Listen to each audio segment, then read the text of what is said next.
Adunni was a mother who would do anything to save her sick daughter.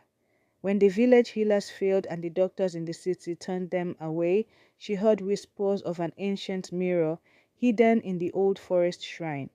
A mystical mirror that could show someone their future, allowing them to change their fate. Desperate and with nothing left to lose, Adunni made the dangerous journey to find this mystical artifact.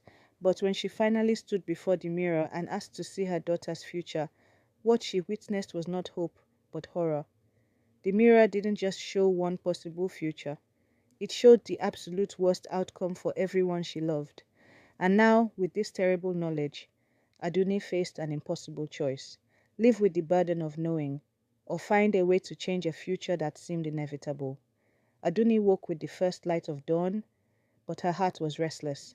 She listened to the breathing of her 5-year-old daughter Chioma, who lay beside her. For the past month, her daughter had been struggling to breathe, and the condition was getting worse every day. Chioma used to be one of the most cheerful children in the village. She would run and play from morning to evening, laughing and having fun. But now she spent most of her time in bed, her small chest rising and falling as she struggled to breathe. "Mama," Chioma whispered, opening her eyes. "Can I play today?" Adunni sat beside her daughter and stroked her hair. "Of course, child, sweetheart, but first we must rest a little." In truth, Adunni knew that Chioma didn't have the energy to play. She could see her getting weaker every day.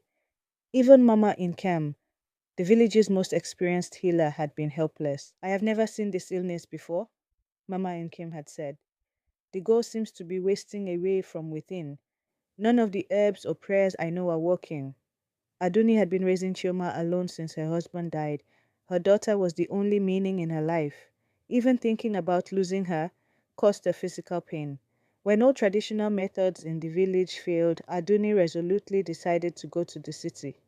Spending her savings, she took Chioma to the hospital in the city. After examining the little girl, the doctor called Adunni to a side room. "I'm sorry," the doctor said in a cold voice. "Your daughter's illness is very rare and advanced. This hospital doesn't have the equipment to handle such complex cases. I recommend specialist hospitals in the big cities. But where will I find that money?" asked Adunni, her voice trembling. The doctor shrugged. "That's not our problem. There's nothing we can do." When Adunni returned to the village with Chioma, her heart was broken. As she carried her daughter in her arms, she could feel her getting weaker and weaker. That night, her neighbor, old Mema Ego, came to visit her. "Adunni, seeing you so sad makes me sad too," said the old woman. "But maybe there's another way you could try." Adunni looked up hopefully. "What way?" Mama Ego looked around, then lowered her voice. "In the forest, in the depths of the old shrine, there is said to be a legendary mirror. This mirror can show the future and help a person change their destiny." Mama Ego began telling stories from ancient times. Long ago, there lived a wise woman named Ife in these lands. She was someone who could see beyond time, who could watch the past and future with equal clarity. Before she died, she transferred her power to a special mirror. Adunni listened skeptically, but her desperation was stronger than her hope. "This mirror," Mama Ego continued, "shows the future of whoever looks into it. But one must be careful, because the mirror always shows the truth, whether beautiful or not." "In the old shrine in the forest. But going there is dangerous. The roads are difficult. There are wild animals, and—" Mama Ego paused. "And what?" "And everyone who has looked into the mirror says the same thing. They never wanted to see what they saw." But Adunni had already made her decision. Chioma's life was at stake. Early the next morning, entrusting Chioma to the neighbor women, Adunni set out toward the forest. She had nothing on her back but water, some food, and her courage. The forest path followed a trail that villagers had once used, but over the years nature had reclaimed it. Branches scratched her face, thorny bushes tore her clothes. She walked for days. At night she slept in tree hollows.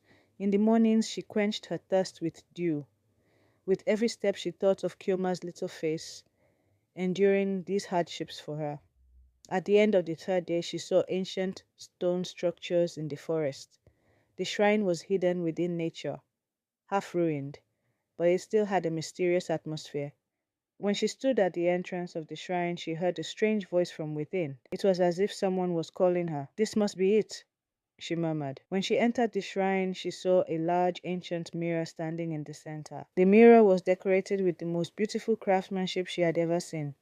Its frame was made of a mixture of gold and silver metals, with ancient symbols carved on it. When Adunni stood before the mirror, her heart began to beat rapidly. At first she only saw her own reflection, a tired, dusty, but determined woman. "Please," she whispered to the mirror, "show me my daughter's future. I want to know what will happen to Chioma." For a moment nothing happened. Then the mirror slowly began to fog up. Her reflection disappeared and other images began to appear. The first thing she saw was herself returning to her village. But Chioma wasn't there. She was sitting alone in her house, old and broken. On the table was a small funeral photograph. "No," she moaned. "This cannot be." But the mirror was showing more. She saw herself years later completely alone, searching for the mirror like a mad woman, full of regret, questioning why she had ever hoped, thinking her life had been wasted. Then the scene changed.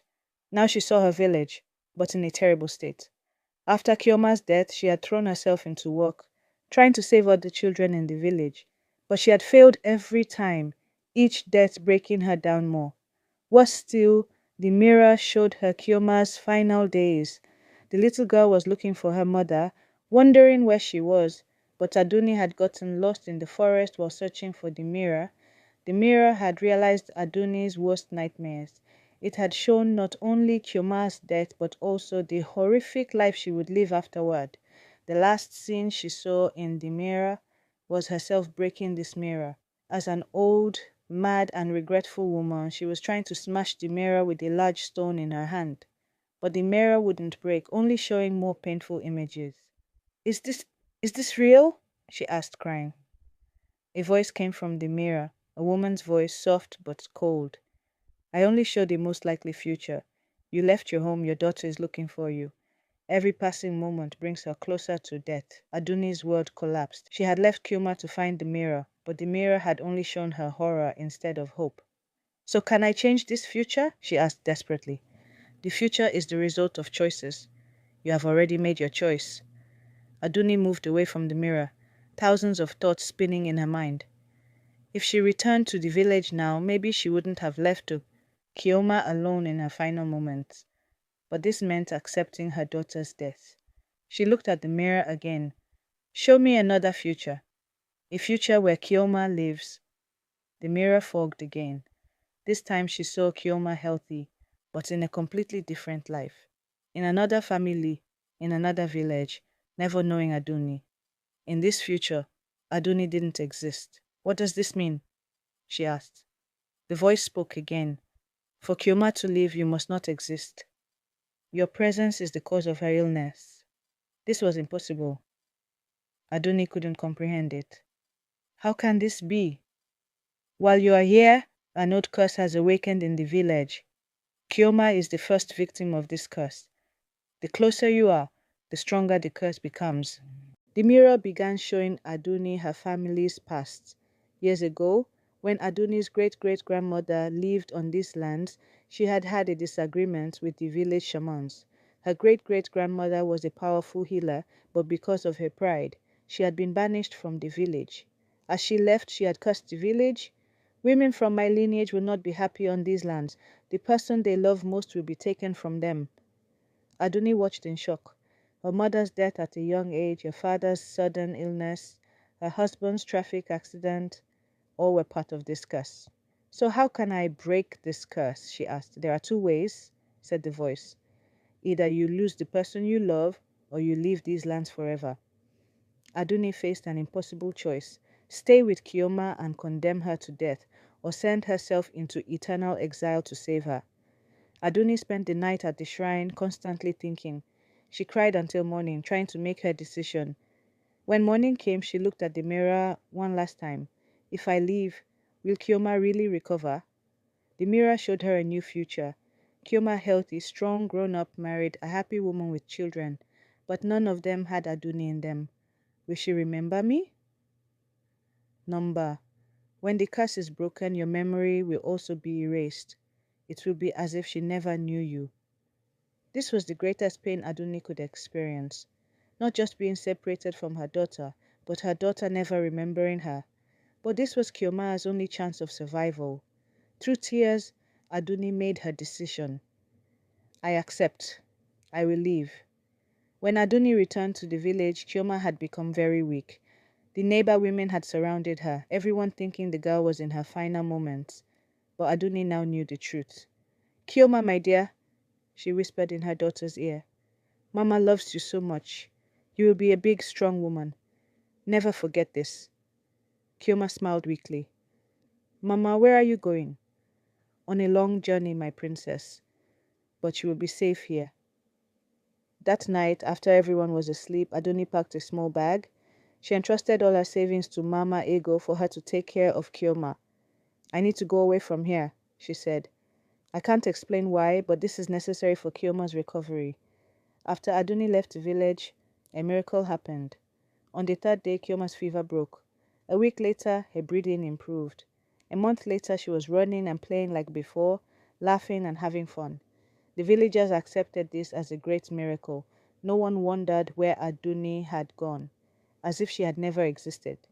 Chioma also forgot her mother. In her memory, Mama Ego was her caregiver, almost like her mother. She never remembered having another mother. In a distant city, Adunni was trying to build a new life. Every day she thought of Chioma, hoping she was happy.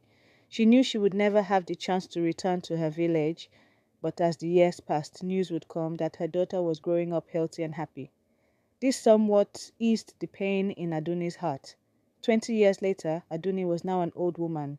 She was working as a small healer in the distant city, helping other mothers' children.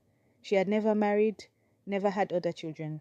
One day, a young woman came to visit her, a pregnant woman worried about her baby. My name is Chioma, the woman said. Women from my village recommended you. Adunni's heart stopped.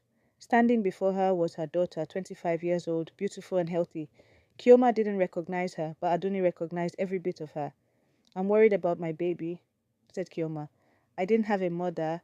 My grandmother raised me. I don't know how to be a good mother. Adunni tried to hold back her tears. You will be a wonderful mother. Trust your instincts. Motherhood is a gift that comes naturally. Chioma smiled. Thank you. I don't know why, but I feel safe talking to you. After Chioma left, Adunni cried for a long time. Seeing her daughter had brought both happiness and pain. But finally she knew she had made the right decision. That evening, she remembered the mirror she had seen in the shrine. The mirror had shown her the worst future, but it had also enabled her to make the best choice. Sometimes the greatest love is being able to let go of the person you love. Adunni had learned this. Chioma was now living a happy life, starting her own family, had become a healthy and strong woman. This was the greatest gift Adunni could give. And perhaps the mirror had not shown her the real future, but had guided her to make the right choice by showing her the worst future. Adunni smiled as she looked at the stars through the window. My daughter, she whispered, as long as you are happy, I am happy too. Adunni's story shows us that sometimes love requires sacrifice. A mother's love is so powerful that she can protect her child by giving up her own happiness. The future may be uncertain, but love always shows the right way. I hope this story of maternal love and sacrifice has touched your hearts. If this story made you think, please like the video, share your thoughts about maternal love in the comments, and don't forget to subscribe for the greatest sacrifices of your life. Remember, true love is sometimes being able to let go. Until our next tale, trust in the power of your love.